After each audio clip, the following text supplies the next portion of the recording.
Greenlands, and we are going to tackle the mega field today. We are going to be using a lot of kit, so I'm going to lease 2 forage harvesters, so we will have 3. Slightly annoyingly, I don't know whether it's just me being, I don't know, the forage harvesters don't seem to have enough horsepower to run the 9-meter class header from what I can see, so we're going with the 7.5, which is a bit frustrating because, you know, that extra width is where it counts. So we're going to have 3 forage harvesters and a lot of carters. I think I mentioned in the last video roughly what my plan is, and I'm going to lease everything we need extra. Obviously we've got our own 1 forage harvester, but everything else I am going to lease. So we are going to lease 6 trucks and 6 new trailers. I think at this point, you know, we've got plenty of money, so we might as well do this so it looks cool and is quite a bit of fun. So we've got the Man Agri version, 500 horsepower, some random decals because it looks kind of cool, some chunky tires, and orange because I seem to like orange a lot on here. I don't know why. So I'm not going to do the whole field in this video because the setup process is quite time consuming and you guys seem to like seeing that. So otherwise this would have been like an hour-long video, and while some would enjoy that, I would struggle to commentate through it, and not everyone likes an hour-long video. So 3 forage harvesters, 6 trucks. We now need 6 trailers. I suspect that I actually leased 7, but I'm not sure. I kind of lost count, so we'll see if we can count them as we go now. We're going to go for the super cheaty 250,000 litre 82 square studio ones because there's a lot of crop on this field. There is a lot of crop on this field. So, and one of the issues I had when I did this with realistic trailers is there were so many vehicles that things just kept crashing into each other. So I'm hoping that this will help minimize that. 3, 4, 5, 6. I think we ran out of shop space, so there must have been another one up at the store, but I ended up leasing an extra one anyway. Oh well. So money's not really a problem on here. So yeah. Yeah, so I've got a few strategies for trying to manage things crashing into each other. I did mention it in the last video. The plan is to try and run as much as possible on Courseplay and AutoDrive for this. So yeah, wish me luck, I guess. So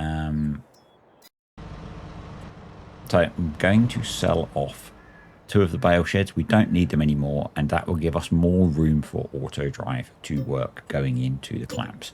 Before the video started, I emptied the other clamp out, took all that silage back up to the yard.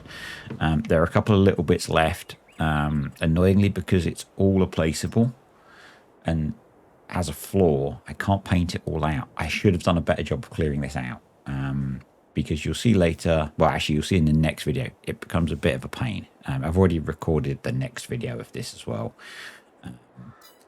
You may have noticed that there's probably a couple of back-to-back Greenlands videos because I'm waiting to do silage on Maypole. Sorry, lots of silage videos at the moment. It's silage season. And I want to do that as multiplayer, and they just haven't got around to sorting it. So yeah,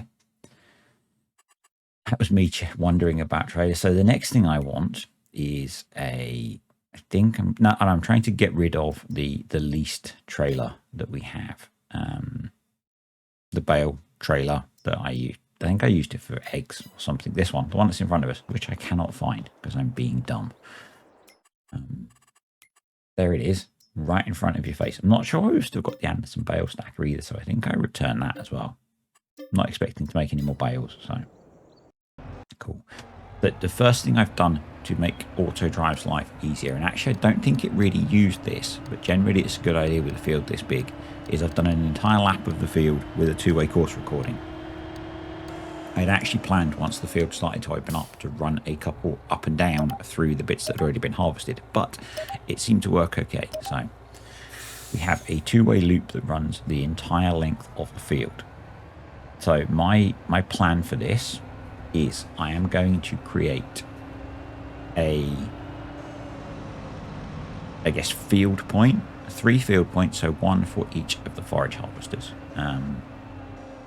I then am going to create 6 tipping points, so each truck will have a separate tipping point, the hope being that that will spread the filling of the clamps out more evenly, which will make leveling and compacting easier. That's the theory. I'd actually hope to go one step further and use the folders and the delivery switching thing. That wouldn't work with dropping off to a clamp. Annoyingly, it wouldn't work with combine mode. So you'll see me in a bit put them all into folders and stuff. Actually, that didn't work. So what I ended up doing is each truck had its own drop-off point, and that worked well for quite a while actually. So pretty much just recording a standard course into the clamp. I'm not setting any of the waypoints in the bunkers. I will do that separately afterwards. It's better to record the course first and then go back and put the waypoint in. So, and then we'll just loop it back up to our infinite circle. And then repeat 6 more times. So I might show the second one, I'm not sure. The way I did this is each forage harvester had a truck that tipped into each silo. Again, the idea being to spread out the tipping. Assuming that the yield is similar to last year, I am going to fill both clamps pretty much. So I had like 1 3/4 last year, I think. So yeah. So we don't need to record that bit again. We are going to start from here and head over to, I think we go to the other one now, and the furthest side, and back into here. If we'd have had those bale buildings there and full steel, this would have been a bit of a pain, I think, but we don't need them anymore, so we've had them demolished. It was nice to play with them and test them, and that kind of automated baling thing worked really well as well.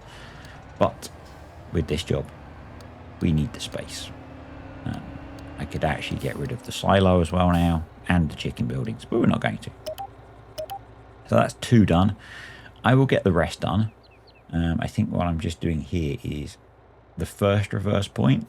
It seems to work better if you move that up closer to the turn. That's a tip I picked up from Argsy in one of his videos. The other thing we are going to need, 2 things we're going to need. We're going to want a tractor for leveling, and I wanted to lease something fun. So we've got the Class Zerion Tour Edition 5000. The big old beastie. Again, didn't really need to. We've got the smaller Zerion back up at the farm we could have used. In fact, that's what I used last time, but I thought this would be fun. So I ended up having to do a bit of the compacting work. You'll see that in the next video, or leveling really. The right hand bunker, as you look at it, has quite a big lip, and Courseplay couldn't get the leveling blade over that lip. We're going for max weight, big wheels. Yeah, that's pretty much it. I'm not sure if putting the weight on the back stopped me being able to do the reverse cab. I don't know if this one actually has a reverse cab option. I didn't bother looking in the details when it wouldn't work. We just drove backwards instead, or Courseplay drove backwards instead. I'm going to get the biggest base game leveling blade that will fit. I didn't want to use the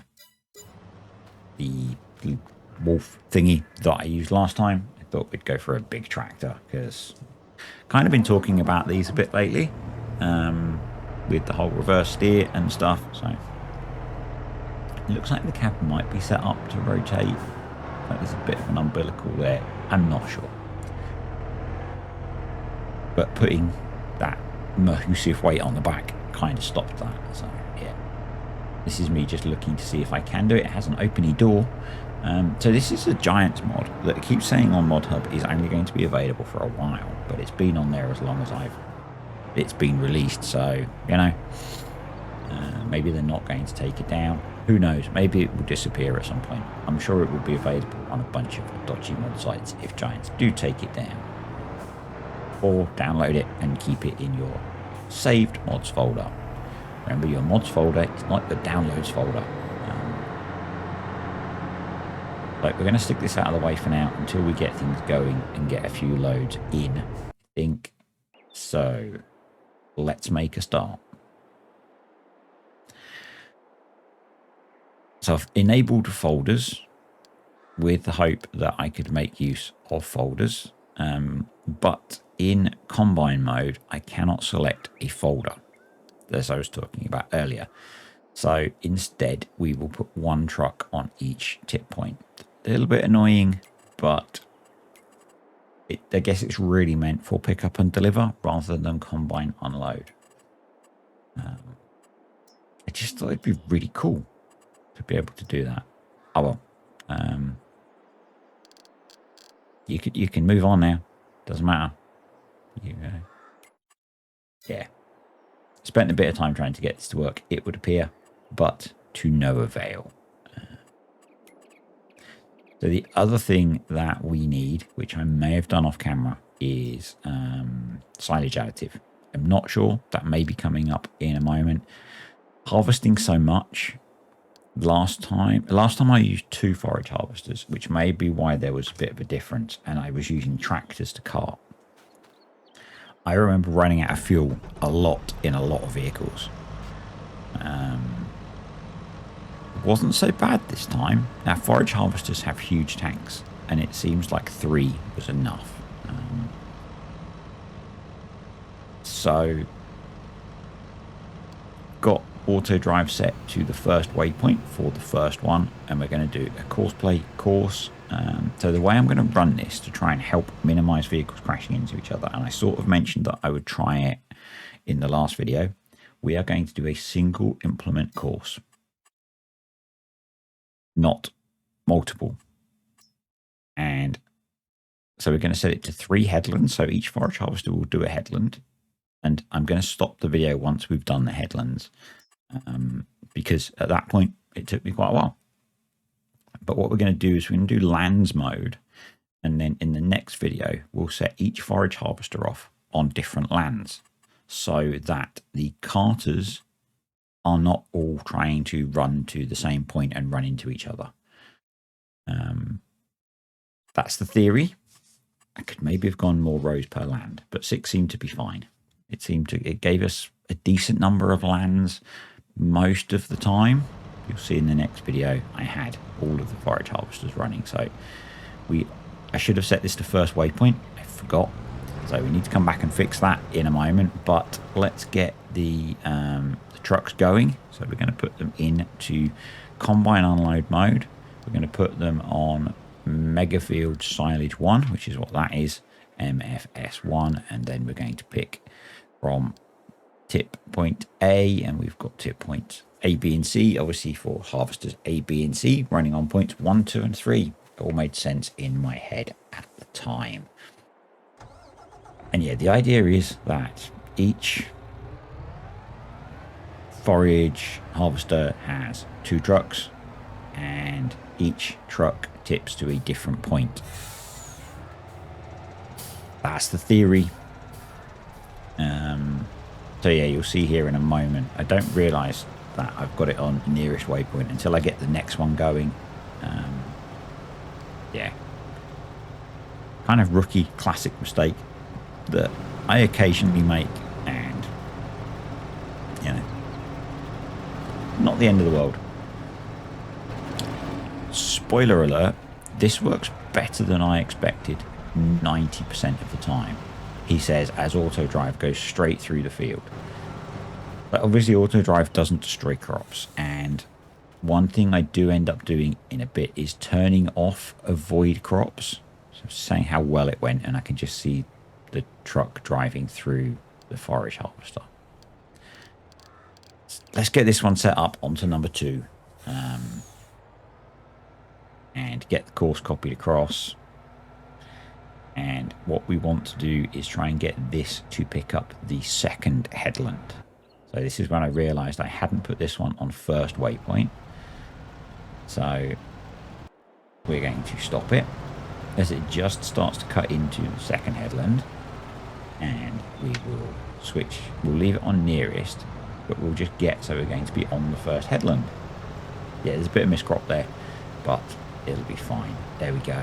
So if we hit it now, and this is where I realized that I probably want to turn off avoid crops, because any little missed edge pieces, AutoDrive is going to work really hard to try and avoid with the carters, and that's just going to be a bit of a pain. The other thing I'm doing is setting it to pre-call the second loader at, I've put it at 40%. I'm not sure whether that's 40% of the other carter. I'm assuming it must be, because it wouldn't matter if it was 40% of the combine. So I'm assuming it must be 40% of the first carter. So we'll get this one so that it will do, it's basically going to run what the first one was trying to do. So it's going to cut into the second headland, just up here. We'll get a couple of carters going on this. So we're going to again set it to combine. We are going to set it to MFS2, Megafield Silage 2. We're going to go into tips B, and we're going to pick one of the 2 tip points. And we'll give it a bit, am I going to give it a bit of a helping hand and get it close? I think I am. Yeah, this is mostly what I use AutoDrive for. I generally don't, well, I say it, I am using it on Maypole, or I was using it on Maypole more for getting around the map.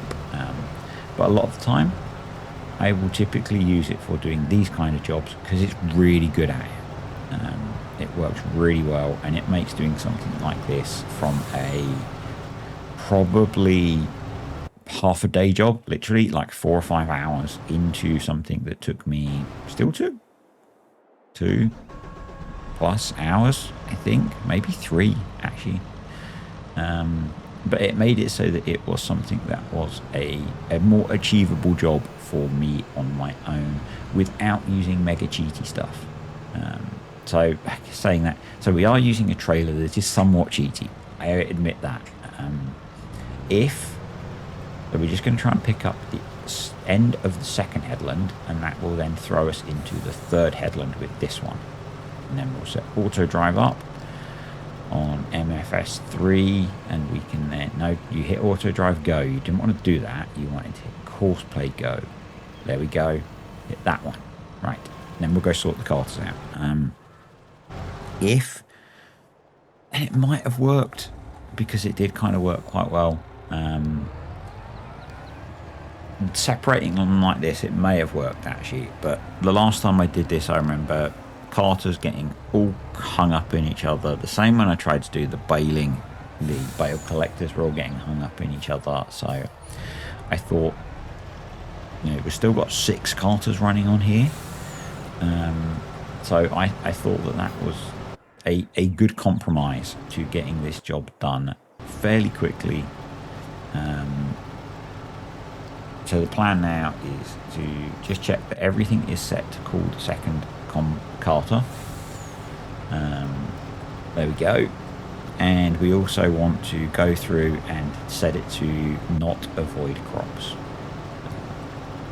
Yeah, there we go. So this actually, calling the second unloader worked really well. You'll see in a moment actually, because I've got some really nice footage of it where you can see the second truck is following, ready to take over. I was super impressed. So we're just going to get everything else up and running and kind of just let it go. So let it go. Sorry. Originally I planned to do this as one video. I got to partway around the headland and realized that I'd recorded more than enough footage for a video on its own, and I didn't want to rush anything particularly. Obviously I've spent 20 minutes just setting it up, but I know that some of you find that useful. Yeah, so you can see here, this is where I realized to switch avoid fruit on, because the lorry is tucked in behind, because there are like 4 stalks of corn in the way. And with corners and stuff and so much going on, I thought that was a bit of a bad idea, because otherwise every corner they're going to be trying to avoid every single bit of crop, and that just means it's going to take even longer. So we're going to go through and make that change quickly. I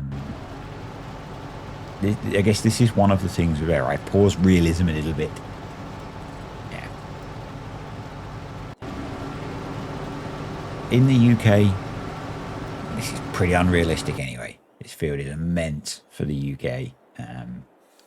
I guess in the US, they probably would silage stuff like this, but they have the advantage of having humans in the cab.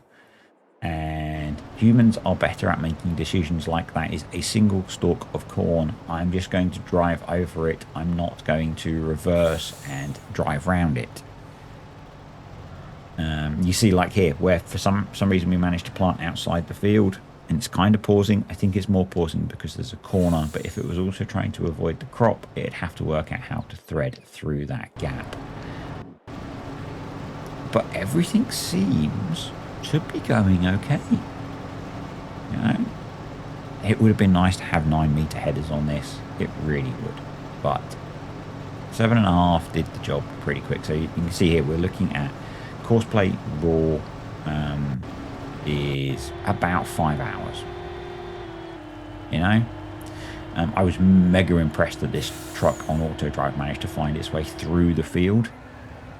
So this is the second unloader for the first forage harvester has been called. That is because the first one is at 40%. So it is the trailer. So it's called this one, and it is now going to follow. Obviously, it's going to take quite a while to get the other 150,000 litres in the trailer. But we have got 100,000 litres off of one long run down the headland. So there's going to be a lot of crop coming off of here.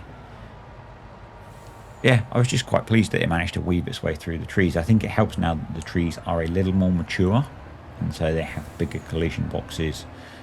And realism is, of course, key. I have told it not to bother avoiding the fruit, so it's going to happen. But I felt it gave us the best chance of actually getting this all to work quite well. And it seems to be, you know. You can see there we've got the 3 forage harvesters running. Each forage harvester now has a second. There we go. There's a nice shot of it. So we're in the last truck.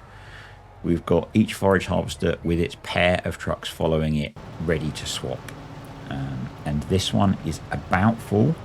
Because it kind of gets hung up on the corner, I end up hitting the button to send it to unload, because I was curious to see how unloading would go.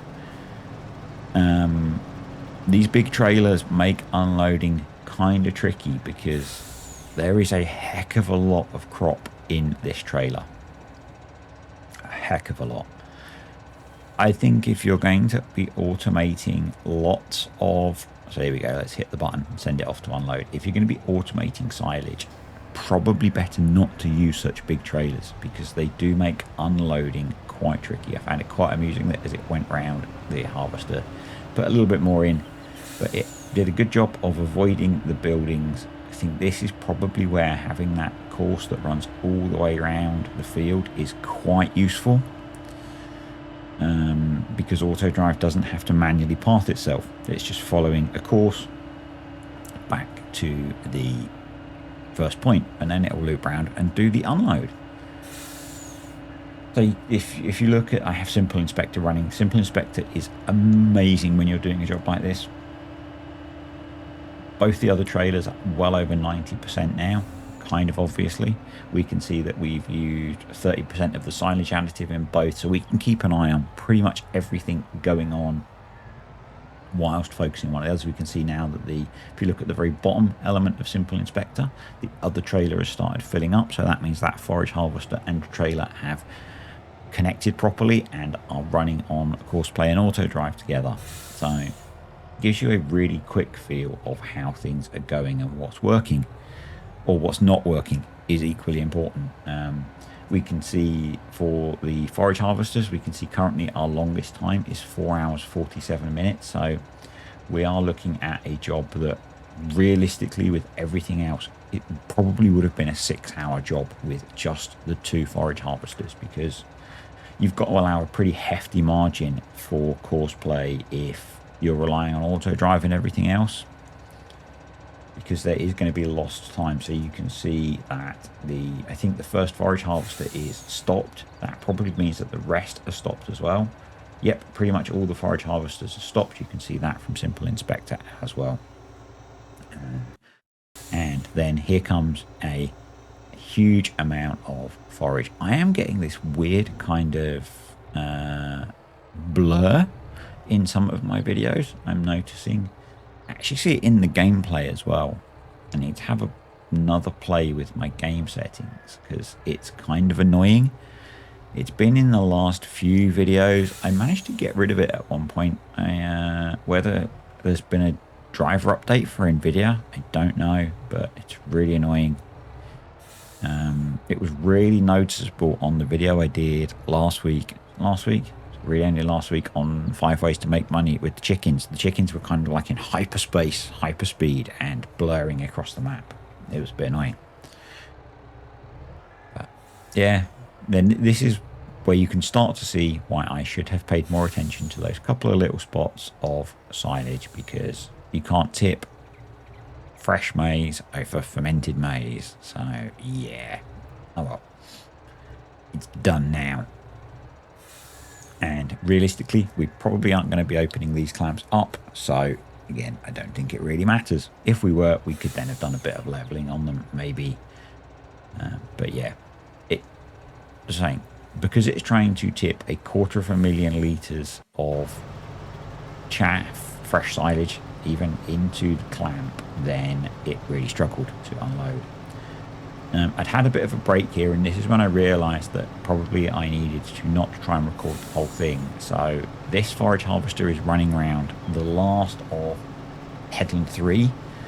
You can see some stuff is paused in action because I took a break, and when I came back, before I started recording, I was like, oh wow, I've recorded nearly half an hour of video. So yeah. And there wasn't really anything that I wanted to time lapse. I wanted to show all the setup because I think that's generally the useful bit of this kind of video. So yeah, this is a 2-parter. As I said, I'm not in a rush to finish this series, so we'll pick the rest of the harvest up in the next video, which will be later this week, because I don't really have any tutorials I want to try and get done this week. So this week is mostly going to be Let's Plays. There may be I say this a lot, I know. Because I've had a nice break over the weekend, I only have a video record. I'm recording this commentary on Monday morning. This video is probably going to go out on Tuesday. Who knows after that? So I'm enjoying having a bit of a break. Had a 5-day weekend from work, or will have had by the time I go back, and haven't really done a lot of. Played some farm sim, obviously, but yeah, been taking it pretty easy, to be honest. So we'll just let this one finish. I'll get the trailers tipped. So you see that one's part way through tipping. I think I'm driving this one. Yeah, from that reversing, that's me driving, just to kind of speed it up a little bit. Yeah, we get a lot of silage off this field. So this would have been, as I said in a previous video, if we hadn't done Maize Plus, and Maize Plus hadn't have been so profitable with the dairy that we're running, this would have been how we made our cash. Putting 4 or 5 million litres of maize silage through the BGA, and then all the grass silage as well. That would have been how we made our cash in this. So let's see if we can get course play running to start leveling that out, because that would be kind of cool. And then yeah, I am going to wrap this video up, and we will we'll pick it up in the next one with the kind of the main body of the field. I was trying to work out where to have this weight to not be in the way as carters come in. And we're going to go for there. So we'll go to the worker page. We're going to create a job. We're going to have our park position as where we are. We're going to select the silo, which is there. We're going to back in. We are going to wait at the park position and we're going to go. And hopefully this big old tractor will be able to do some work on leveling. And I should have put a roller on there as well, or the Weber to compact it. But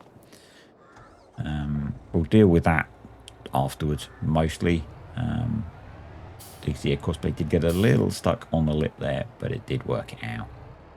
Actually, Courseplay did a pretty good job of leveling that bunker. It couldn't do this one that I'm working in because the lip was just too big for it to bounce over. I could have done a bit of terrain smoothing, but it was quite nice to jump in the Xerion anyway, and you'll see some of that in the next video. I just wanted to get caught up on all of the trailers we have waiting to be unloaded. Things did get quite busy because we started everything at the same time. Some of it was all in sync, not in sync, in sync. And yeah, it meant that quite often we had 2 or 3 trailers coming to tip, particularly as it took so long for them to tip on AutoDrive. And that is purely a function of the fact that they're trying to empty 250,000 litres. If we'd gone for realistic size trailers, that wouldn't have been an issue. I think if I did something of this scale again, and I'm sure I will in the future, that might be a better option. Maybe 2 9 meters, so that would be 18 instead of 40, 20 something. Anyway, thanks for watching, guys. Hope you enjoyed this. If you did, click the like button, comments, questions below, and suggestions, and I will see you next time on Greenlands.